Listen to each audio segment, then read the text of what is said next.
Welcome to Suman TV. నేను మీ Suman TV Nag. Kolkata ఇన్సిడెంట్కి సంబంధించింది ఒక్క సంజయ్ రాయ్ పేరే బయటకు వస్తూ ఉంది. మిగతా వాళ్ళ పేర్లు ఎందుకు బయటికి రావట్లేదు? అసలు ఇతన్నే ఎందుకు పర్టికులర్గా ప్రతి ఒక్కరూ చూపిస్తున్నారు?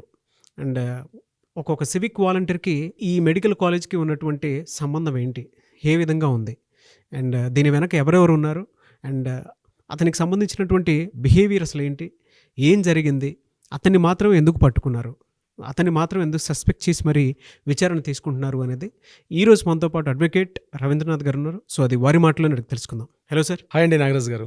సార్, ఎంటైర్ కలకత్తా ఇన్సిడెంట్లో మనం చూస్తే అండి ఒక్క సంజయ్ రాయ్ని మాత్రమే ప్రతి ఒక్కరూ చూపిస్తున్నారు. అంటే ఎందుకు అతనే ప్రధాన నిందితుడి కింద చూపిస్తున్నారు? అంటే డైరెక్ట్గా సంజయ్ రాయ్ అనే వ్యక్తి ఇక్కడ ఈ ఆర్జేకర్ హాస్పిటల్లో అవుట్ పోస్ట్లో పనిచేస్తున్నట్టు ఒక సివిక్ వర్కర్.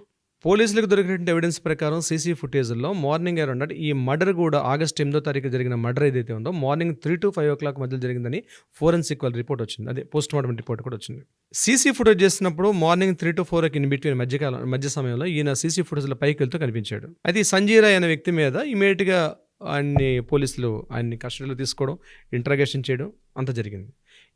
ఈ సంజయ్ రాయ్ యొక్క నేర ప్రవృత్తి గల ఒక వ్యక్తి అని 2019లో ఇతను సివిక్ వర్కర్గా పోలీస్ డిపార్ట్మెంట్లో జాయిన్ అయ్యాడు. సో సివిక్ వర్కర్స్ అంది మనం లాస్ట్ టైం కూడా చెప్పాము. మనం ఆంధ్రప్రదేశ్లో వాలంటీర్ వ్యవస్థ ఎలా ఉంటుందో ప్రభుత్వ ఉద్యోగాలకు ముఖ్యంగా పోలీస్ డిపార్ట్మెంట్కి సపోర్టెడ్గా పనిచేసే ఒక వ్యవస్థ.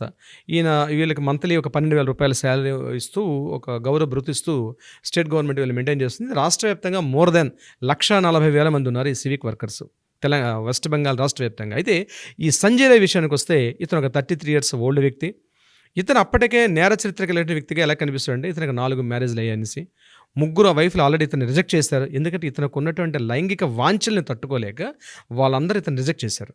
చివరి వ్యక్తి ఏం చేసింది, ఆమె సూసైడ్ చేసుకొని చనిపోయింది. 4వ వ్యక్తి. అవునా? 4 వ్యక్తులు ఈయనకి వైఫ్లుగా వెళ్ళారు. ఇతను ఇప్పుడు వాళ్ళ మదర్తో ఉంటున్నాడు. సుమారుగా ఆర్జేకర్ మెడికల్ హాస్పిటల్ నుంచి ముందుకెళ్తే గాంధీనగర్ ప్రాంతంలో ఇతను ఉండే ఆవాసంగా చెప్తారు ఉండేది. ఇతని యొక్క బైక్ మీద కూడా వెస్ట్ బెంగాల్ పోలీస్ డిపార్ట్మెంట్ వాళ్ళు యూజ్ చేసే ఒక లోగో కూడా ఉంటుంది. అంటే సివిక్ వర్కర్ మాత్రం లోగో వాడకూడదు. చాలామంది అనఫీషియల్గా పోలీసు లోగోస్ని వాడతారు. ఇది ఒక హెచ్చరికగా ముందు చెప్తున్నానండి. ఎవరైతే ఉంటారో ఈ డిపార్ట్మెంట్లో ఉండే వాళ్ళు మీకు నిర్దేశించిన డ్యూటీలు మాత్రమే మీరు చేయాలి తప్ప వేరే వర్క్స్ చేయొద్దు. ఇక విషయానికి వస్తే మనం ఈ సంజయ్ రాయ్ ఏం చేస్తున్నాడు, ఈయన ఎక్కువగా ఆయన యొక్క మొబైల్ ఇమీడియట్గా ఆయన కస్టడీలో తీసుకుని ఇంట్రాగేట్ చేసినప్పుడు మీకు తెలిసిన విషయం, ఆయనకి ఇమీడియట్గా బ్లూటూత్ అవైలబిలిటీ అవ్వడం, ఆ బ్లూటూత్ అవైలబిలిటీ త్రూగా ఆయన ఇంట్రాగేట్ చేసినప్పుడు అతను మొబైల్ చూస్తే సర్ప్రైజ్ థింగ్ అండి, కొన్ని వేల పోర్నోగ్రఫీ వీడియోలు ఉన్నాయి ఆయన మొబైల్లో. ఇంట్రాగేట్ చేసినప్పుడు ఆయన ఇమీడియట్గా మెడికల్ ఎగ్జామినేషన్ పంపించారు. మెడికల్ ఎగ్జామినేషన్ పంపించినప్పుడు సరిగ్గా ఈ సంఘటన ఏదైతే 3 to 5 o'clock మధ్యలో జరిగిందో ఈవినింగ్ అరౌండ్ ఇతను యాక్చువల్గా ఆగస్ట్ 5th ఆయన కరక్పూర్ వెళ్ళడం, 5th అక్కడ కరక్పూర్లో తన వర్క్ చూసుకొని ఆగస్ట్ 8th డ్యూటీలో జాయిన్ అయ్యాడు. ఆగస్ట్ 8th డ్యూటీలో జాయిన్ అయిన తర్వాత 8వ తారీఖు నుంచి సాయంత్రం 5:30-6 గంటల ప్రాంతంలో ఆ సోనాగచ్చి సమ్వేర్ ఆ ప్రాంతాల్లో ఎక్కడ ఈయన మరలా సెక్సువల్ ఒక ఇంటర్ కోర్సులో పార్టిసిపేట్ చేశాడని, ఎగైన్ మరలా 7:30-8 o'clock మరలా చక్కగా లెక్కలు సేవించి డ్యూటీలో జాయిన్ అయ్యాడు. రాత్రి 9:30-10 ప్రాంతంలో అదే హాస్పిటల్లో పనిచేస్తుంటే వేరే వర్కులు కొంత హెల్పింగ్ చేస్తూ మిడ్-నైట్ 11-11:30 టైంలో చక్కగా చిన్న మందు తాగి హ్యాపీగా డ్యూటీలో జాయిన్ అయిపోయాడు సంజయ్ రాయ్ ఈ వ్యక్తి. అంటే చూడండి, డిపార్ట్మెంట్లో పనిచేసిన వ్యక్తులు ఎంత అనైతిక ప్రవర్తనతో కలిగి ఉన్నారండి. మార్నింగ్ 3 to 4 o'clock ఈ విషయం జరిగింది. అక్కడ రక్త నమూనాలు కానీ గోళ్ళల్లో ఉన్నటువంటి చర్మము అవన్నీ కూడా ఆనవాళ్ళు, DNA టెస్టులు, ఫోరెన్సిక్ టెస్టులు, వేలిముద్రలు అన్నింటిలో కూడా ఈ ఆనవాళ్ళు దొరికాడు. ఇక్కడ నేను ఈ సంజయ్ రాయ్ విషయం చెప్పాలండి అంటే ఇతను ఒక బలిపశు అయ్యాడండి. ఇతను చేయలేదని చెప్పడం కాదు, ఇక్కడ మనకి ఎవిడెన్సెస్ కనిపిస్తున్నాయి కాబట్టి మనం మాట్లాడుకోవాలంటే కోర్టు ప్రకారం ఎవిడెన్సెస్ ఇతను నేరం చేశాడు. కానీ ఎలాంటి నేరం చేశాడు, ఆల్రెడీ అప్పటికే ఒక dead body, victim dead body, అంటే ప్రాణం ఉందో ప్రాణం పోయిందో. ఇక్కడ మనకు అందే ఇన్ఫర్మేషన్ ప్రకారం నాగరాజ్ గారు, 4 ఆల్రెడీ కొంతమంది డాక్టర్లు వెళ్ళి ఆమె మీద సామూహికంగా అత్యాచారం చేసిన తర్వాత ఆమె పెనుగులాడిన తర్వాత అంటే ఎక్కడైనా ఉంటారు ఆ అమ్మాయిని జస్ట్ ప్రెస్ చేసి చంపింది ఈయన కాదని, అంటే మెడ మీద నరాలు ఇవన్నీ కూడా ముఖ్యంగా మనం చెప్పాం కలర్ బోను అండ్ పెల్విక్ గ్రాండ్ విషయాలను కూడా, అంటే ఒక ఇద్దరు పట్టుకుంటే మిగిలిన 2 ఆమెని అత్యాచారం చేశారు. ఆ 4 వెళ్ళిపోయారు. ఆ CCTV ఫుటేజ్లో మనకు కనిపిస్తున్న దృశ్యాన్ని మనం లైవ్లో మాట్లాడుకుంటే తర్వాత అరౌండ్ మార్నింగ్ 3:30-4 o'clock టైంలో ఇతను పైకి వెళ్ళాడు. పైకి వెళ్ళేటప్పుడు అప్పటికి ఆ అమ్మాయి కొంత స్పృహలో ఉంది. ఆ సమయంలో ఇతను తన అమ్మాయి మీద అత్యాచారం చేసినప్పుడు అప్పుడు ఆ అమ్మాయి అంటే ఆల్రెడీ దేహం ఛిద్రమైపోయినటువంటి దేహం, ఆల్రెడీ కొంత ఏదో పెనుగులాడుతుంది, ప్రాణంతో పెనుగులాడుతున్న వ్యక్తి మీద ఇతను ఎంత పాశవికంగా ఎంత భయానికంగా అంటే శవం అని చెప్పడం కరెక్ట్ కాదు, కొంత ఎంతో ఉంది స్పృహ, ఏదో కొట్టుమిట్టాడుతుంది ఆ అమ్మాయితోటి అతను సెక్స్లో పాల్గొన్నాడు. బా! అంటే అసలు ఏమైపోతున్నాయండి అసలు మానవత్వ హృదయాలు. కనీసం హెల్ప్ చేయాలనో మరొకటి లేకుండా దీని వెనకాల హిస్టరీ అనేది సీబీఐ వాళ్ళ ఇంటరాగేషన్ తర్వాత వెళ్తే గానీ, జరిగిన సంఘటనని మనం స్టడీ చేస్తుంటే కనిపిస్తుంది అదే. ఆ సమయంలో ఆమెతో సెక్స్ చేసాడు అతను. సెక్స్ చేసి ముందు ఆల్రెడీ కాలర్ బోన్ విరిగిపోయిందండి అమ్మాయికి. పెల్విక్ గ్లాండ్ అంటారు. అంటే నడుముకి మనకి నడుము అంటాం. నడుము పైన ఉన్నటువంటి ఆ ఇంటర్నల్ ఏదైతే వెజిన్ అని కలిపే పార్ట్‌ని పెల్విక్ గ్లాండ్ అంటారు. ముందు ఈ సందీప్ ఘోష్ ప్రిన్సిపల్ చెప్పిందంటే ఆమెకేం ఆ గాయాలు జరగలేదని చెప్పాడు. కానీ పోలీస్ రిపోర్ట్‌లో ఆ పెల్విక్ గ్లాండ్, కాలర్ బోన్ 2 కూడా బ్రేక్ అయిపోయాయి. అటువంటి అచేతన స్థితిలో ఉన్నటువంటి ఒక స్త్రీ మీద అసలు ఎంత క్రూరమృగమై ఉండాలండి అటువంటి వ్యక్తి మీద. అటువంటి వ్యక్తి మీద వెళ్ళి సెక్స్ కామవాంఛలు తీర్చుకోవడం. అసలు మనం మాట్లాడుకోవడం కూడా అసలు అత్యంత దయనీయమైనటువంటి పరిస్థితి అండి. అంటే ఎటువంటి నేచర్ ఈ సంజయ్ రాయ్ అనే వ్యక్తిది. కానీ ఈరోజు వాళ్ళ అమ్మాయి ఏం చెప్తుందండి, లేదు చాలా శుద్ధపూస, నా కొడుకు అటువంటి క్యారెక్టర్సే లేవు, ప్రపంచం అంతా దేశం అంతా కలిసి మా అబ్బాయి మీద ఇది సహజం అనుకోండి. సంజయ్ రాయ్ వాళ్ళ అమ్మ సంజయ్ రాయ్ వాళ్ళ అమ్మ చెప్తున్నటువంటి స్టేట్మెంట్ మాలతీ రాయ్ వాళ్ళ మదర్ పేరు, ఆవిడ చెప్తున్నటువంటి స్టేట్మెంట్. కానీ మొత్తం హిస్టరీని చూస్తుంటే అతను ఒక బాక్సర్, అతనట ట్రైనీ బాక్సర్ అటండి. ఈ పోలీస్ డిపార్ట్మెంట్లో ఎవరికైనా ముఖ్యంగా ఈ ట్రాఫిక్ డిపార్ట్మెంట్లో ఏమైనా ప్రాబ్లమ్స్ అయ్యేటప్పుడు ఫిజికల్ హ్యాండ్లింగ్ చేసుకోవడం కోసం చెప్పి బాక్సర్ని పెట్టుకుంటారట. ఆల్రెడీ బాక్సర్ ట్రైనింగ్ అయిన పర్సన్స్ని ఈ వాలంటీర్కి పెట్టుకుంటారట. ఈయనకి ఇన్ని క్వాలిటీస్ ఉన్నాయని చెప్పి డిపార్ట్మెంట్లో ఆయన సర్వే అవుతున్నాడు ఆయన. అంటే ఒక లెక్కర్ చేస్తూ ఒక గవర్నమెంట్ ఉద్యోగి ప్రభుత్వంలో మత్తు మంది తీసుకొని ఆయన డ్యూటీ చేయడమే తప్పు. ఇంకా ప్రతిదీ తప్ప ఆయన చేసినవన్నీ కూడా.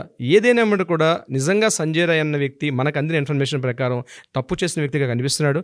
నిజంగా తప్పు చేస్తుంటే సభ్య సమాజం ఆయన్ని ఎట్టి పరిస్థితుల్లో క్షమించదండి.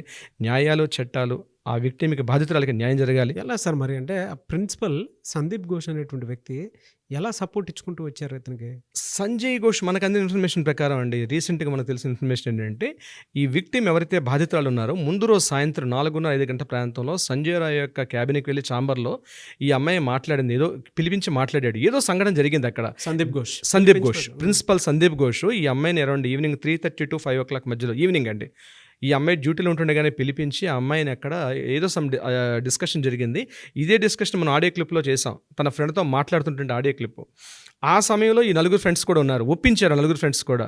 అంటే క్లాస్మేట్స్ అండి వీళ్ళందరూ కూడా, క్లాస్మేట్స్, పీజీ క్లాస్మేట్స్. మహా అయితే ఇంకొక 3 years ఉంటుంది పీజీ అన్నది. ఈ అమ్మాయి సెకండ్ ఇయర్, అంటే జస్ట్ ఇంకొక 1 year అయిపోతే అమ్మాయి ఎడ్యుకేషన్ అయిపోయి ఇక ఫుల్ టైం ప్రాక్టీస్ చేసుకోవాల్సిన ఎలిజిబిలిటీ వస్తుంది అమ్మాయికి. కానీ జస్ట్ 1 year అంటే మెడికల్ కోర్స్ ఉంది, 5.5 సంవత్సరాలు మెడికల్ కోర్స్ చదివింది. 2 years పాటు అంటే 7.5 years పాటు మెడికల్ చదువుకున్న ఒక స్టూడెంట్ ఆమె. మొత్తం మెడిసిన్ చదవాలంటే 8 సంవత్సరాలు అండి, ప్రాక్టీస్తో కలిపితే 10 సంవత్సరాలు స్పెండ్ చేస్తారు. అట్లాంటిది అవుట్ ఆఫ్ 10 yearsలో మోర్ దెన్ 7.5 years ఆమె కంప్లీట్ చేసుకున్న స్టడీస్లో. ఇంకొక 1 year ఉంటే తన మెడిసిన్ కంప్లీట్ అయిపోతుంది. అటువంటి ఇంకొక 1 year మెడికల్ ప్రాక్టీస్కి వచ్చేస్తుంది. కానీ ఊహించుకోవడానికి కూడా అతి దారుణమైన సంఘటన, 1 yearలో ఆమె ప్రాణాలను ఇంత దారుణంగా తీశారన్నది. ఇందులో ఎంతోమంది అండి, ప్రభుత్వ ఉద్యోగులు అయితేనేమి, ప్రిన్సిపల్ అయితేనేమి, చాలామంది కారణం ఉన్నాయి. కానీ ఏదేమైనప్పుడు కూడా మొత్తం వ్యవస్థను భ్రష్టు పట్టించారండి. ఒక న్యాయం జరగాల్సినటువంటి, ఒక వైద్య వృత్తిలోకి ప్రవేశించాల్సిన ఒక వైద్య విద్యార్థినికి మొత్తం తీరని ద్రోహం చేశారు. ఆ తల్లిదండ్రులకు మొత్తం ఇది ఒక తీరని లోటు. ఇది ఒక్కటే కాదు, యావత్ దేశం కూడా తలదించుకోవాల్సిన పరిస్థితి. గొప్పగా చెప్పుకుంటున్నాం, సాఫ్ట్వేర్లు వచ్చేసాయి, మన అద్భుతమైన లక్షలు సంపాదిస్తున్నాం, అంత అభివృద్ధి సాధించింది. ఎందుకండి ఒక స్త్రీకి రక్షణ కల్పించినటువంటి ప్రదేశంలో, దేశంలో ఉన్నాం మనం. సో యావత్ జాగృతి జరగాలి. మెడికల్ స్టూడెంట్స్ ఇప్పటికైనా మేల్కొని మీరు రోడ్ల మీదకి వచ్చి సంఘీభావం ప్రకటించాల్సిన అవసరం ఉంది. మా ఇంట్లో జరగలేదులే, మాకు జరగలేదులే అన్న విషయం కాదు. ఇది నాగరాజు గారు. ప్రతి ఇంట్లో ఇలాంటి ఇన్సిడెంట్ జరగకుండా ఉండాలని. అంటే ఒక కాలేజ్లోనే ఇలాంటిది ఒకటి జరిగింది అని అంటే రేపు స్కూల్స్లో స్టార్ట్ అవుతుంది, మన ఇంట్లోనే తెలియకుండా చాలా జరుగుతూ ఉంటాయి. అంటే అవును సార్, ఏది చిన్నగా చూడాల్సినటువంటి అవసరం లేదన్న, పెద్దగానే చూడాలి. అండ్ లీగల్ అవేర్నెస్ కూడా పెరగాలి. పెరగాలి. ప్రతి ఒక్కరూ మన ఇంట్లో సమస్యగా భావించాలి ఇది.